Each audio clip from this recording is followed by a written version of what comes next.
Nĩ kĩrĩro na kĩgirĩko gĩa bamĩrĩ nĩ ũndũ wa kũũrwo nĩ mwana wao ũrĩa ũragĩtwo na njĩra ya ũnyamũ na mwĩrĩ wake gũikio ikonia mwena wa Manyani, Kisauni, Mombatha. Kairĩtu gaka ka ũkũrũ wa mĩaka 11 karĩa korire mũthenya wa Jumamothi karacokire kuoneka gatetwo na mwĩrĩ wako ũrĩ na nguraro cia kũnyitwo kĩa hinya. Mtu mwingine wa pikipiki amekuja, alikuwa analeta customer huko, akasema kuna mtu amepatikana pale Manyani amekufa. Akaniambia twende ukaangalie kama ni mtoto wako. Mimi nikawaambia ni mazuri au ni mabaya. Wakaniambia hapana, ni mambo mazuri.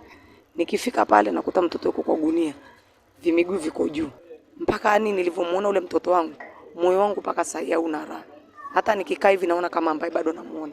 Aikari makiuga kararĩ kairĩtu kendi mathomo mako na kairĩtu gatararĩ na mĩtugo o yothe mĩũru. How many are we going to lose? Tutapoteza watoto wangapi? Hiki ni kisa kimetokea. Ni wangapi tutapoteza? Manake tunataka kuona mikakati imefanywa. Sisi wazazi, si fungu letu kuzika watoto wakiwa watoto wadogo. Mtoto huyu kwanza alikuwa ni mwanamichezo shupavu. Family ĩno ĩkĩũria kĩhoto gĩa kairĩtu gaka gĩthingatwo, magĩthiĩ na mbere na kũria ũgitĩri ũgacĩrithio thĩinĩ wa mwena wa Kisauni. Mimi kwa kifupi, mimi sina bwana. Bwana alinikimbia kaniachia watoto. Na mimi sina tabia ya kuingiza wanaume ndani ya nyumba. Hata ungesema labda nilikuwa na mwanaume, labda tukazozana au labda kuna mtu labda rafiki ameingia hapo ndani akaleta shida, hapana. Mimi sina tabia hizo. Sasa najiuliza ni mwanaume gani huyu ana kisasi paka na mtoto wangu? Na huyo mtu si kwamba ni mtu mmoja, inaonekana ni watu wengi walikuwa wanataka kumuua.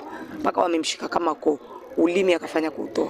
Mtoto wa miaka 11, huyu ni binti, amefanyiwa mambo kama haya. Nyinyi kama serikali mnahisi vipi? Ikiwa kama sisi walimu tumekaa na watoto, hawa watoto wamekaa kama it is part and parcel yetu, serikali inafanya nini?